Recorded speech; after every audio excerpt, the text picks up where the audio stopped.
for you all, what to do in DRGR to make life easier at the end. We have resources for you to reference, and then we will also have a Q&A time for you all.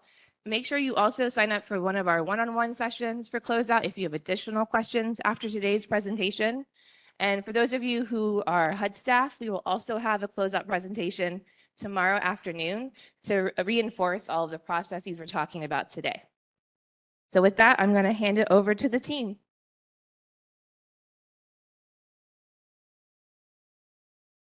Thank you, Rosie.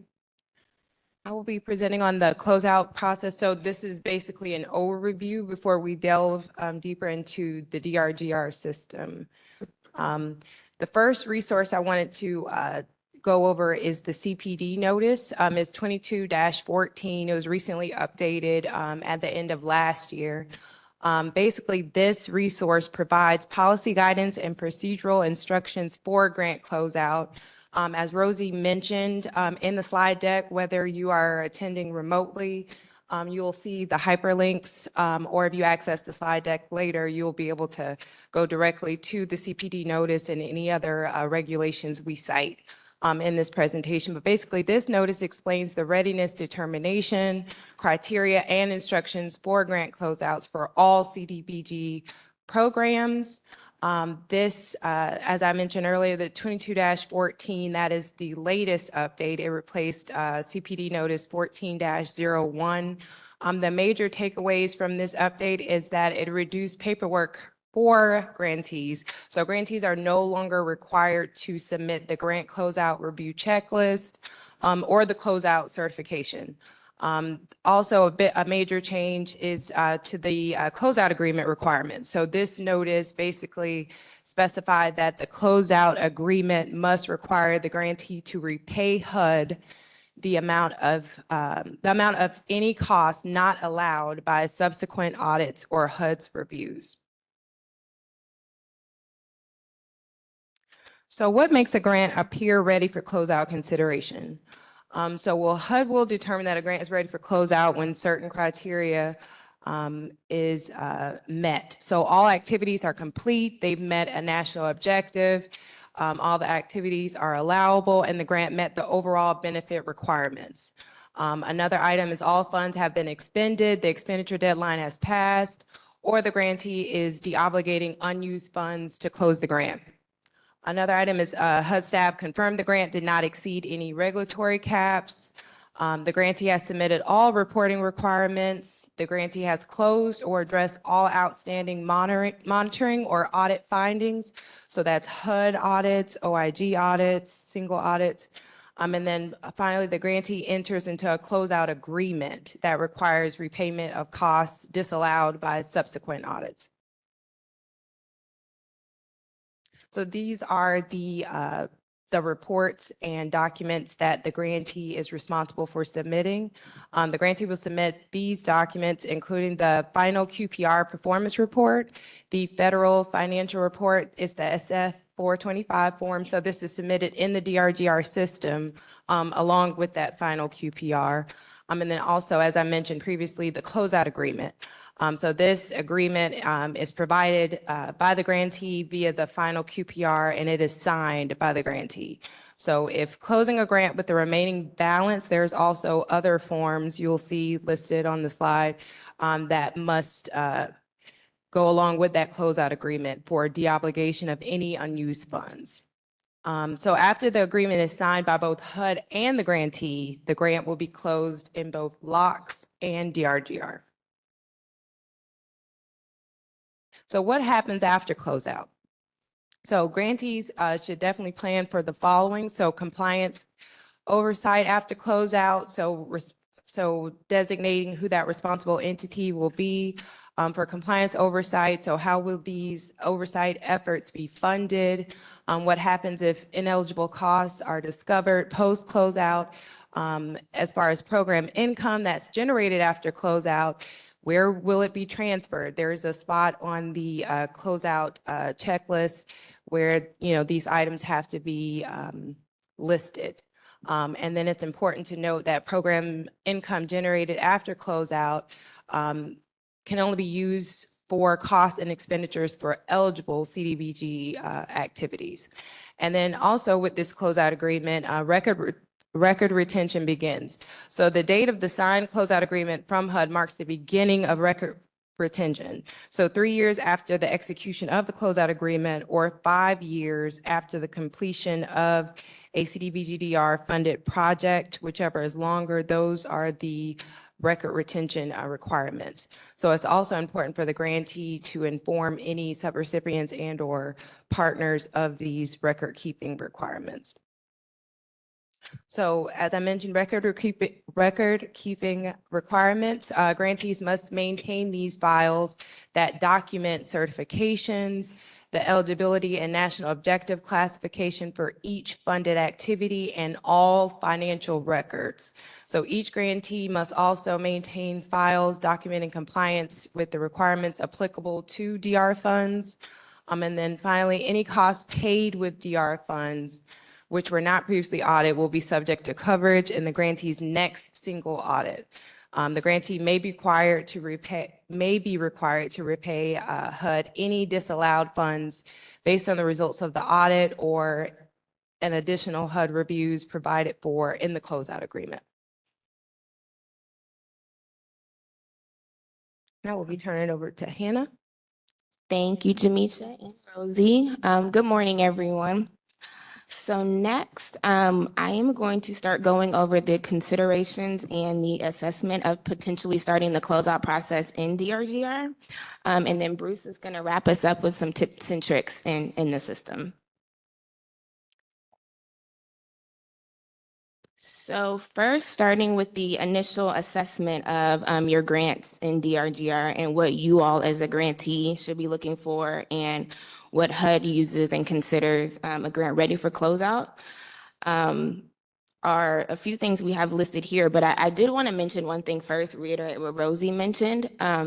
So it is really important to start thinking about grant closeout out at the beginning of your grant. Like you will hear your HUD rep and any DRGR specialist, anyone working within ODR telling you that you should be planning for the closeout process in the beginning, right? So that's setting up your action plans correctly.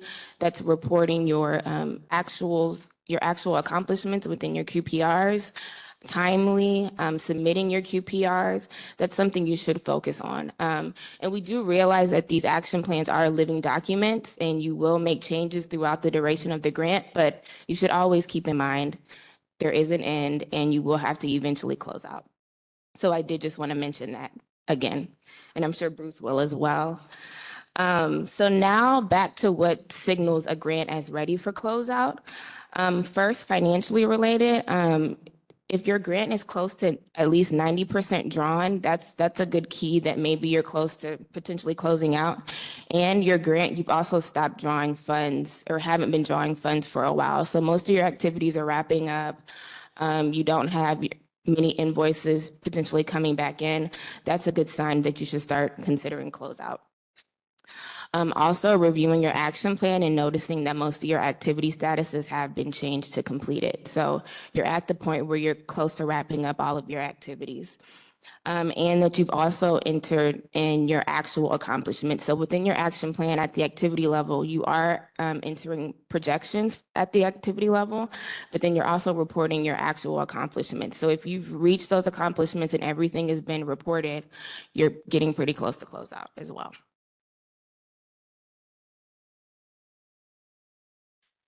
Okay, so this is more of ODR's assessment of your grant is ready to close out. So HUD is looking to make sure that you have accurately categorized all of your activities. So you have the right activity types and you have your activity status has changed. They're no longer underway, they're completed. Also making sure that you've met your national objectives that were identified. And that your activities are eligible. And then also looking at your financial caps. So making sure that you haven't exceeded your admin or planning caps. Also that you've met your overall benefit or your mitigation set aside, depending on your grant or appropriation. And then also reviewing those actuals that I mentioned within the QPR, making sure you've actually projected and entered what you did. The QPRs are a great place where you tell your story.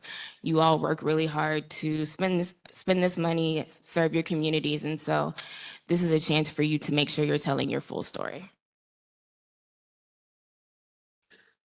Okay, and then continuing on, reviewing financials. We're also reviewing to make sure that there's no, outstanding vouchers out there. There's no voucher revisions that need attention at this point.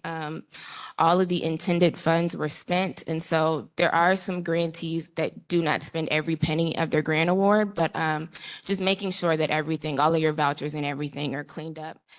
And then also making sure that there are no outstanding audit findings or any reason for repayments, making sure all of that is wrapped up.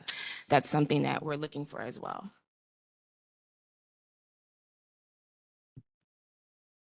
Okay. This is just a continuation, basically an overview of what I just said, right? So basically, asking yourself as a grantee the following questions, like, have you completed all your activities? Have you met all your reporting requirements? Have you submitted all of your QPRs? Have all of the intended funds been spent and drawn in the system? All of your vouchers are cleaned up? Checking to make sure you haven't exceeded any of your required caps, your admin planning, et cetera. And then also handling any repayments that may have come about throughout the duration of the grant. Okay, I am going to quickly go over, kick us off for the tips and tricks, and then I'm going to pass it over to Bruce. So we basically have 3 phases as far as the closeout process. So we have the initial phase, which we consider, that's where the grantee is basically going in and answering all those questions I just went over and making sure that they're ready for closeout, which then would trigger the grantee to start having those conversations with their HUD rep. Then we go into the pre-assessment phase, and that is where the grantee is working with HUD to make sure that they reconcile all of their financials or their action plan changes and complete data analysis and just addressing any flags, which Bruce will go over flags. I'm sure everyone here loves flags if you know what they are in the system. So just making sure all of that is cleaned up, and then you actually go into the actual final phase, which is completing all of the closeout documentation. And then also making sure that all of the tasks in DRGR are finalized before the grant is closed. And then I am going to pass it over to Bruce.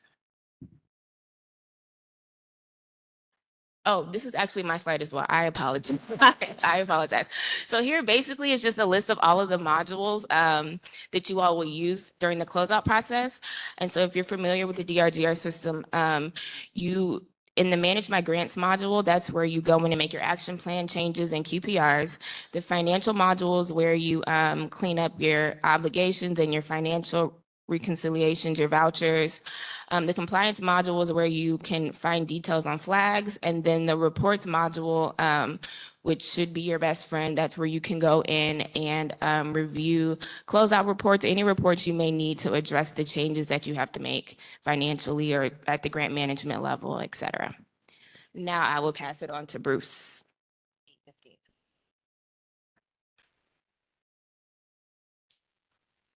Hi, all. I have a question first.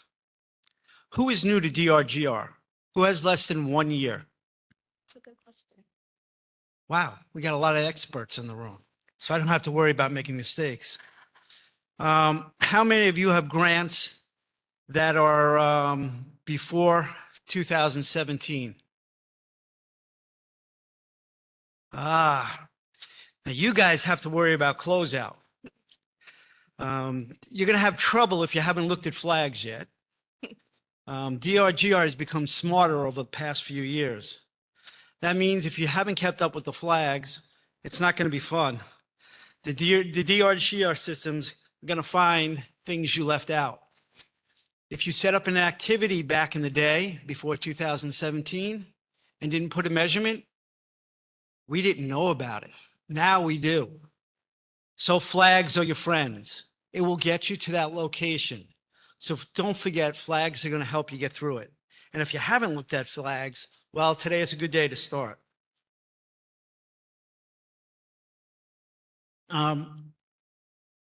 Are your projects and activities in good shape? Your action plan is your book report. It's your storm recovery report for your state, your county, your city. This is what people are going to see. This is what they're really going to see. They're not going to know that you fixed so-and-so's house. You put that sewer line in. No one's going to know unless you write it down. The DRGR is your manual. It's difficult at times, but it's your manual. As a grantee, the activities are going to make a difference to your city and state. So please write the story. DRGR is your book. When you set up an activity, make sure that the activity is eligible and that it meets the national objectives. And from the beginning, it will make your life easier in DRGR. This is just a screenshot from one of the modules in DRGR, the Managed Activity Plan. Is your activities associated with other activities? We are looking for accomplishments. HUD is looking for accomplishments. Can't do a project and not have an accomplishment. So please look for the items that are going to match with other activities. There is a matchup in DRGR. You can't have an activity that doesn't have an accomplishment. Can't how much I can keep telling you that. Your QPRs. You know, those reports that we make you do every quarter. This is where you provide your accomplishments. This is where you've allocated the funds. You've told your story. What is going to happen in your area to recover from the disaster. Ensure the performance measures are stated in the activity correctly. If you're providing housing, it should be housing, not linear square feet or miles you've fixed. The system is aware. It will provide you with the right performance metrics if you put in the right activity type. It's pretty smart that way. This is also for the older grants where you're going to make a mistake. Again, activities, we didn't have this nice part of DRGR when you put in your original activities. So please go back, check to see what you put in as your performance measure. If you know, it's very important because sooner or later it's going to pop up if you didn't put it in the beginning. Now is a good time, mostly for those people that have the 2017 grants before. Please look. Financials.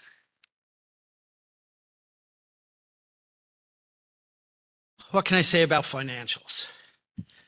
Are your obligations completed?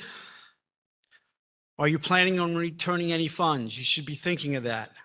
Really, nobody should be returning any funds. I haven't seen a disaster where you couldn't use more funds, but we've had grantees give us back money. Matter of fact, millions, which doesn't make sense in my eyes. Have you made changes in vouchers? Do they match your expenditures? Please go back and check everything before you come to closeout. You can start doing that now. It's very important. And our reports, when I get into the MicroStrategy reports, we'll show you how to do that. We'll show you where things are not correct. If a project changed, did you reallocate the funds in DRGR? Or did you just make a note on a piece of paper somewhere? Oh, someday I'm going to change that. The problem with someday is these grants take 6 years and not everyone's in the same seat. And that makes life difficult in closeout. Hint, the F67 report, if you've never looked at it, look at it. It's a picture of your activity. It will provide you with financial information, the activity status, and the national objective. F67 report is a very good report. You should look at it every 6 months or so, mostly if you're getting to during the whole process. If you receive program income, is it accounted in your DRGR reports? What are you going to do with that program income? Even for the grants that are just starting today, think of what you're going to do with that program income. It can be included to the activities today, or you can put it into your CDBG regular program at closeout. So start thinking about those things at the inception of the grant. Flags. Flags are your friends, you know, fish is food, not food. The older grants, if you haven't kept up with this, it's going to be a challenge. I'm not going to steer you into a Disneyland report. It's sort of, you know, when you walked into the hotel here, at least I had a problem finding my room. Wasn't ready for all the corridors. DRGR can be that way if you're not familiar with it. But you guys are experts. I only had like 15 hands show up and said they've only been in DRGR for about a year. So please get to know the system. It will help you get through this. Also, if you really, when you need assistance, your grant manager, the DRGR specialist, we're all here to help. We want you to make this story complete. This is how you spent millions of dollars. We need to know the story. And this is how we continue these programs. If you're not putting the stuff in DRGR, the information correctly, your accomplishments, everyone wants to know, what are we doing with the funds? Oh, HUD's been there, but what have they done? If your report doesn't show that, it doesn't help us and it doesn't help you. And we kind of like helping in disasters. Wish there weren't many, but that's not going to happen. Pie chart. Everyone knows what the pie chart is, right? That's your micro-strategy reports. This will provide you with a snapshot of where you are. You can customize your reports. If you're not sure how to do that, your DRGR specialist, you can give us a call on the Help DRGR desk, and we'll be more than happy to show you. These are the 6 major reports your HUD, your HUD representatives are going to be looking at. These will show you by activity, you know, if the activity meets the national objective, what funds you have spent on the activity. You know, are your plan versus actual performance? If you did more, that's fantastic. If you did less, hey, you didn't have enough money, you had a subject. We still need it in the report. There is nothing wrong in the report if it's written correctly. Again, not every project is a home run. Not every project works well. We know that. We want the story to be complete. It's your story, how you helped your individuals recover from the disaster. Most important thing is when you get to the end will be the closing. And the reason why I go back to flags, flags really are your friends. You know, this flag just kind of shows that the activity was closed and they had no accomplishments. It's a pre-2013 grant. They had no idea they didn't put activities in it. They said, we've been done with that project since 2014. They never put an accomplishment in. The system is now smart enough to catch it. We need you to go back and start looking at the flags if you have any grants before 2017. They're not difficult to fix. Some just say a date. Go back and fix it. It will make your life simpler when you go to close out. And believe it or not, we really need you to have accomplishments with the activities. Hopefully I've gotten that through. And if you're starting to thinking of closeout, it starts at the inception. The process will go a lot smoother if you start thinking about everything now and filling in the boxes. 6 years is a long time to get through a grant. Things change, processes change. You know, the greatest program you thought might have been the biggest flop. But we need to have the story of how you did this. It makes everyone look better if it goes smoothly. Now we have any questions? Unless I forgot something.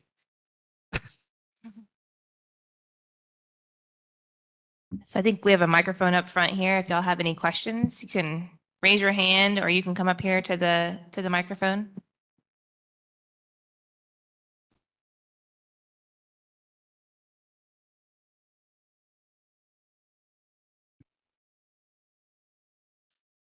Good morning. I'm Diana Searle. I'm with Civics. I'm a TA provider, and I am not a DRGR expert, but I often help grantees think about closeout. And I know there have been a lot of new accomplishments perhaps added to DRGR, and I'm curious if there's a place where folks without DRGR access can go to find a comprehensive list of accomplishments so that as folks are setting up their projects, they don't have to be necessarily in the system to think about what are those accomplishments that might make the most sense for their projects. So just to make sure everybody heard the question, I'm going to repeat it and then I'll let Hannah and Bruce answer. So the question was, is there a place where you can find a list of all of the accomplishments available within the DRGR system? I will take that one. We do not currently have a complete list out there on the HUD Exchange, but that is something that we are working on. So it will be available soon. We've had several people ask for that, so we know people are looking for it.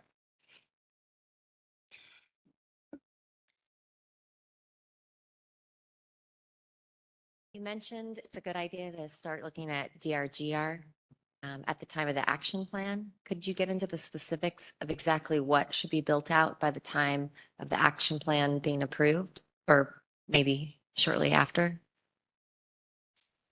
All right, so this question is about at the beginning of your grants, when you're setting up your DRGR action plan, what should you do to make sure that it's set up accurately so that closeout is easier at the end?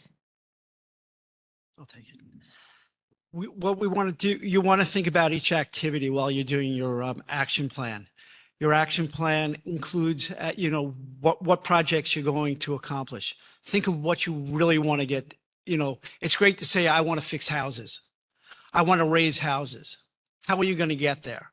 So it's really a process of thinking of how you're going to get to that next step on the building block.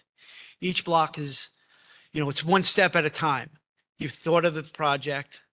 You're going to make an activity.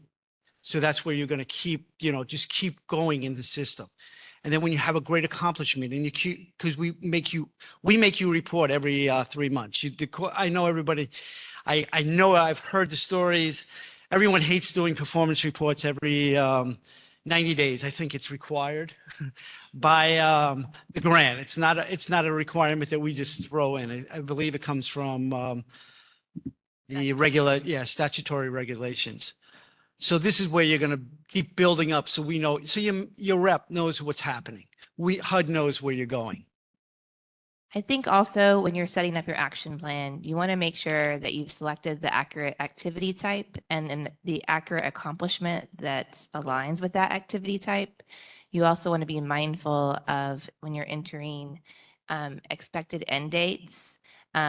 If that end date changes, be sure that you're updating that information or project it out to where you really think, don't make it too short of an end date. Anna, do you have anything to add? Also, I was going to add what Rosie was just saying, but also making sure you're identifying the correct national objectives, making sure that your budgets are accurate so you're not going over any caps, and also just making sure you're projecting the correct and required performance measures so that they are showing in your QPR for you to report your actuals. I meant actually the public action plan, if that changes your answer.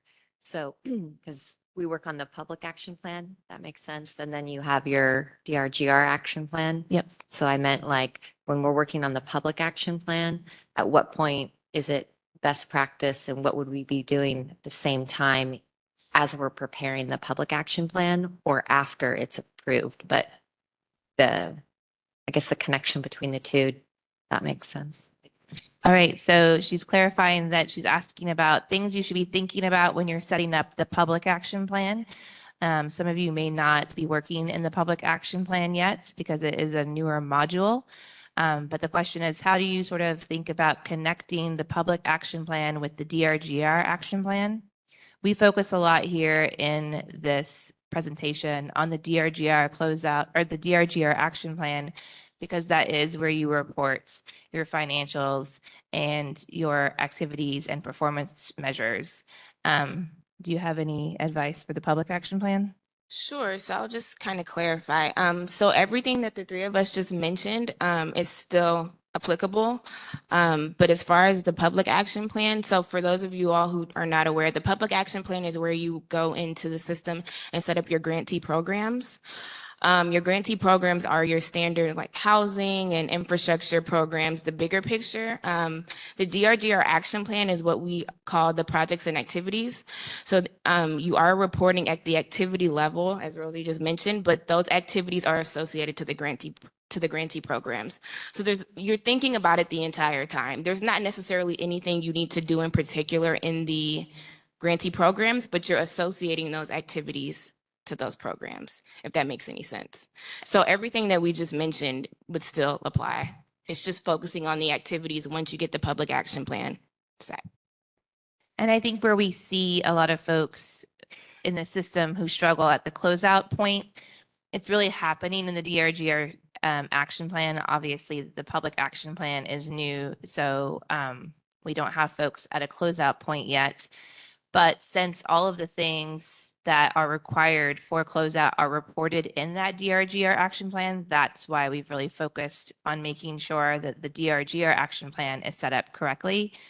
But you would be thinking about, what are my programs in the public action plan?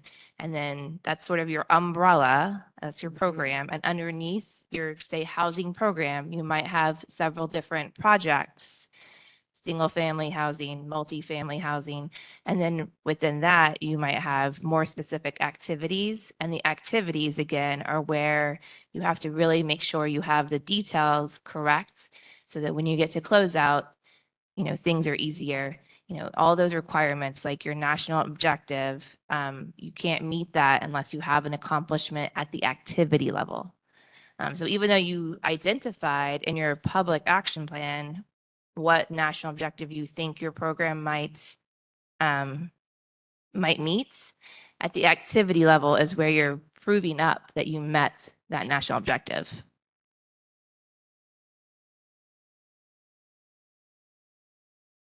For one of the questions that came in online, there's two around this, so just grouping them together, it's around program income and kind of when in the closeout process does a grantee establish, or if it doesn't happen at closeout, using program income and transferring it to their regular CDBG entitlement program.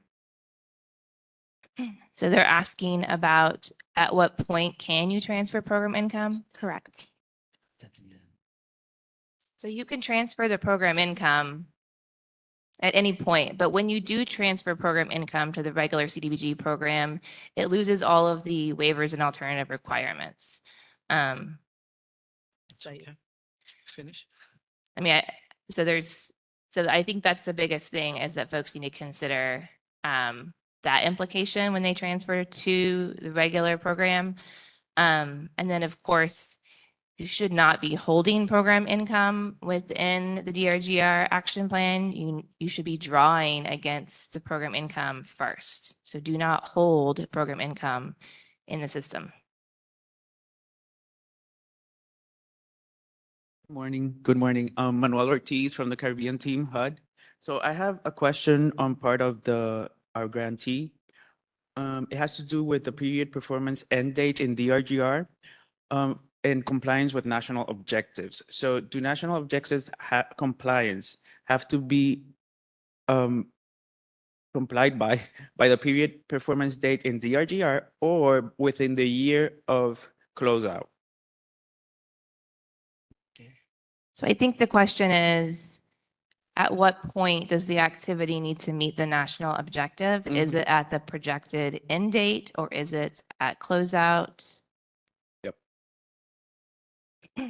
Well, so when you're reporting your performance measures at the activity level, you want to make sure that the point at which you're reporting the performance measure, you know which national objective it's meeting. So it's hard for me to say, but if you're reporting individual, like an individual household, you need to make sure that at the time that you complete that project with that individual homeowner, you know which national objective they're meeting. Is it urgent need or LMI? However, for the activity overall and making sure that you're meeting your overall benefit requirement, that's going to happen at closeout. I don't know if that helps answer their question. As it's kind of which way you think about it. Is it at the point with the individual homeowner or with the construction? It's when you close that project that you would need to know what that project or like that homeowner or that house or that public service. I mean, what national objective is it meeting when you're done with that project versus the overall activity within DRGR? It's going to have to meet a national objective overall at the point of closeout. Yeah, exactly what Rosie said. I think it's just important to note that you are reporting your actuals during the quarter in which you've met the national objective. So within that QPR, if that helps. Okay. Okay.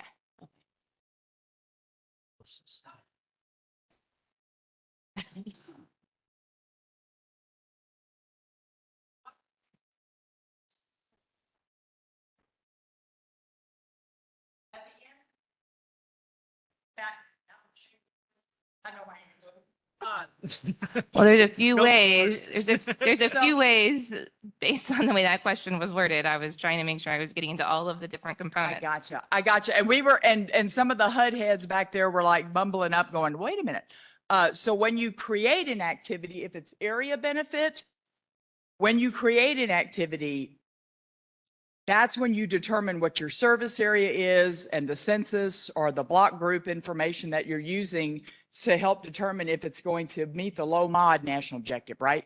So if the data changes, if you have a grant that lingers for a long time and your head counts or your income may change in your area, it was when you created the activity, right? So whatever the data was at the time you developed the activity or create it, that's what lives with the activity through its life, right? So we misunderstood your question. We thought that's where you were going.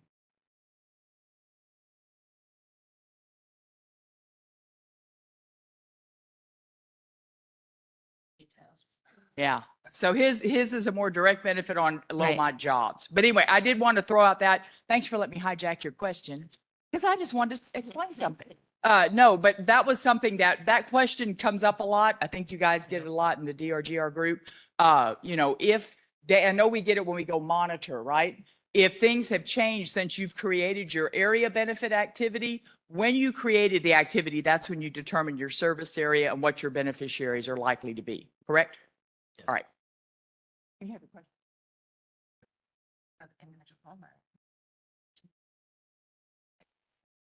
Hi, good morning.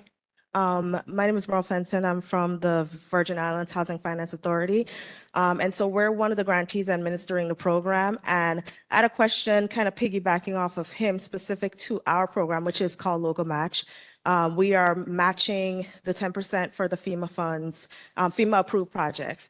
And so we had a training recently where it was stated that if a project is not completed, then it doesn't meet a national objective. And so piggybacking on his question, if a project is not completed by the time of grant closeout, does that now mean that that project isn't allowed to, if the funding has already been allocated for the project within our local match budget, does that mean that because it wasn't finished at the time of closeout that does not meet a national objective? Or does the project in entirety, considering her answer, that it was created at a certain point, so we're considering it in its entirety, is that project still considered meeting a national objective beyond the closeout date? If you understand my question.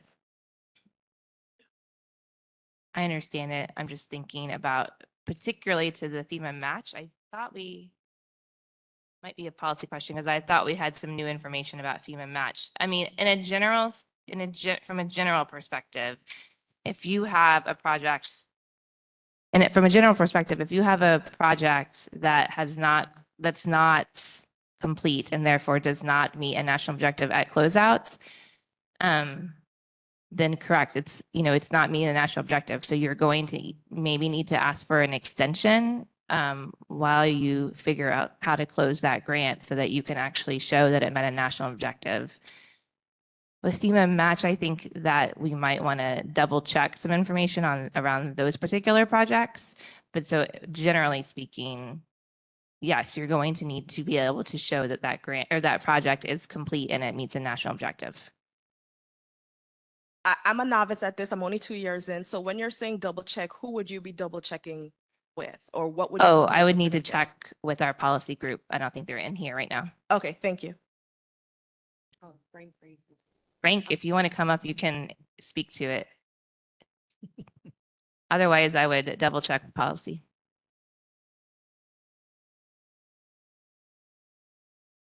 Good morning, Nicole Patrick, Washington State. 2 questions, also brand new. One around program income. So understanding that program income after closeout or throughout the duration of the grant, as well as after closeout, can be transferred back into entitlements annual program. What if your subrecipient isn't an entitlement? Can the program income be transferred to their annual program, or how do you handle that? How do you handle ongoing program income when your subrecipient's not an entitlement? To be honest, we haven't had that yet. I would also want to defer to a policy person on this question. Frank can come up and answer because I'm not specific about how program income would transfer to a non-entitlement subrecipient. Alrighty. Second question, we talked about in terms of planning and budgeting after closeout, who and how funded will handle compliance oversight. I know, like, for example, the NSP program has after closeout, in perpetuity, this annual reporting. Does DR also after closeout have any, besides record retention and, getting your program income squared away? Is there ongoing reporting? There is ongoing monitoring and compliance that you're responsible for after grant closeout. Yes. Why not DRG?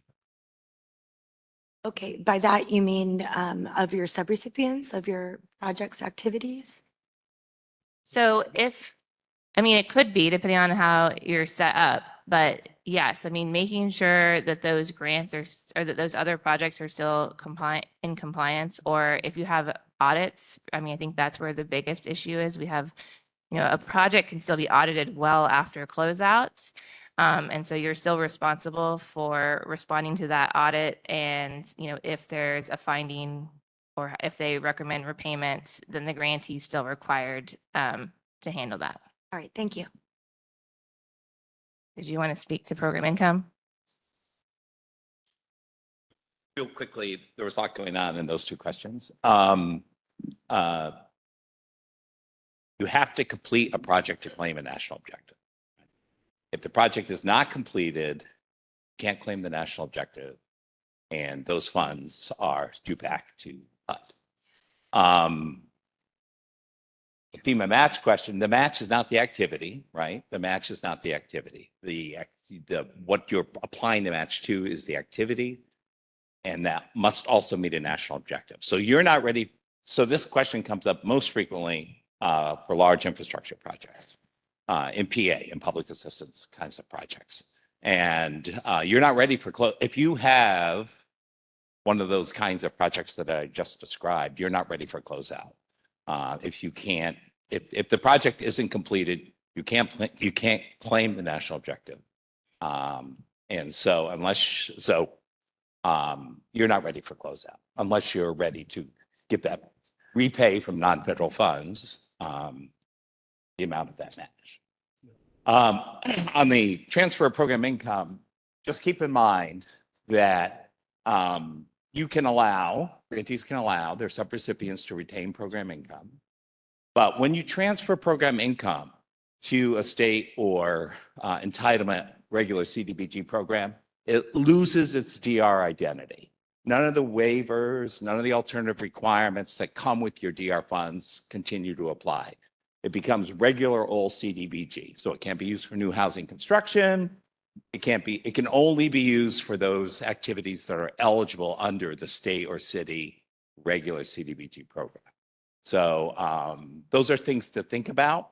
And if you have a substantial amount of program income at closeout, which you should not have, transferring it to your state or entitlement community program can often increase the size of that program and swamp what are typically small staffed on those programs. So start thinking, if you're generating program income, good. I mean, we want you to generate program income, but from the outset, start thinking about what you're going to do with that program income. You're not going to put it back into your eligible activities. If you're thinking that your state and entitlement counterparts, or maybe you are the state and entitlement counterpart, could benefit from those additional resources, just keep in mind they're no longer DR funds once they hit those. So that probably doesn't answer all the elements of that question, but that's what I've got.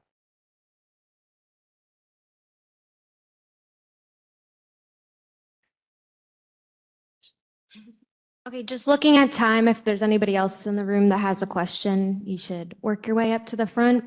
But online, we have some more questions that came in. And one was speaking to when should should a grantee have its closeout policies and procedures? Is it in each program policy and procedure or just a general closeout policy and procedures?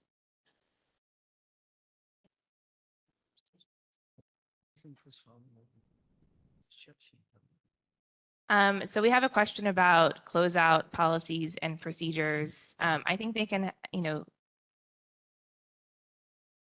I think that the grantee would want to have an overarching closeout, and then within each activity, they should be thinking about making sure that, again, meeting the requirements of the activity. But I don't think they need to have an individual closeout procedure for that activity. Tom? Can I do this right? I'm kind of sort of microphone challenged. Sorry. I'm Tom Tippin with Office of Disaster Recovery, outstationed in Birmingham. Frank jogged my memory in terms of transferring program income to an entitlement program. How many are familiar with the annual timeliness test that every entitlement has to go through? Yeah, I come from the entitlement side also. That was a big deal. Forgive my fading memory. I think it's 1.5 times your annual entitlement. You have to be at or below that number. And program income can greatly affect that. So if you have a large influx of program income, let's say the week before your timeliness test, that's not a good thing because it could put you over. So you need to be mindful of that if you are either generating program income under your entitlement programs, or if you're about to transfer money to your program income to your entitlement programs.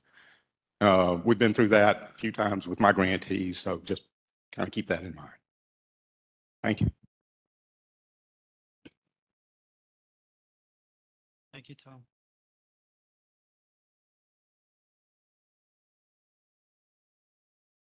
Good morning. You were saying how there, and I realize there are new fields in the DRGR report.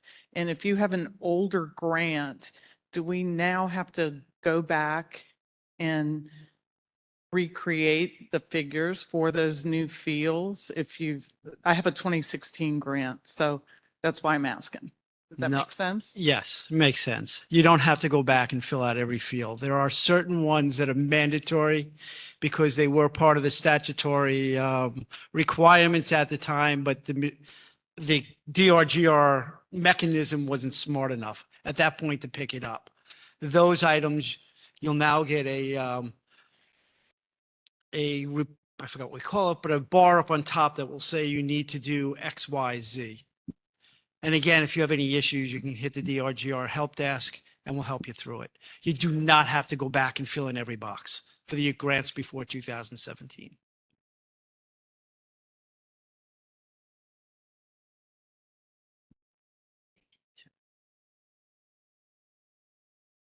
I just took a chance to review some of the questions that have come in online, and I will just reiterate that we will put out guidance. I've seen a lot of questions about what performance measures should be included with what activity types, and we will put out guidance on that. And also, I do just want to mention that we do have really good guidance on the HUD Exchange, the DRGR page. We have fact sheets related to reports. It lists out what exactly is in all of the different reports. And we also have a really good crosswalk or guidance document related to flags. So it gives you details on why a particular activity was flagged and how to resolve that flag. So just wanted to mention that. Yeah, and if everyone has Whova downloaded, if you go to the document section on the app or the web page, there's a one-pager for DRGR, and it'll provide you some direct links to what Hannah just mentioned. And can folks still sign up for closeout one-on-ones? You can stop by the front desk, and we'll do our best to get you scheduled. All right, so for those of you, if you have additional questions or more detailed questions where you need us to sort of look through your DRGR action plan, you could either set up a one-on-one or you could also come by the DRGR resource room, which is in your agenda, and that would allow us to sort of look at specifically some of your more detailed questions pertaining to closeouts. And with that, I think we are going to close this out. No pun intended. Thank you all for joining us this morning.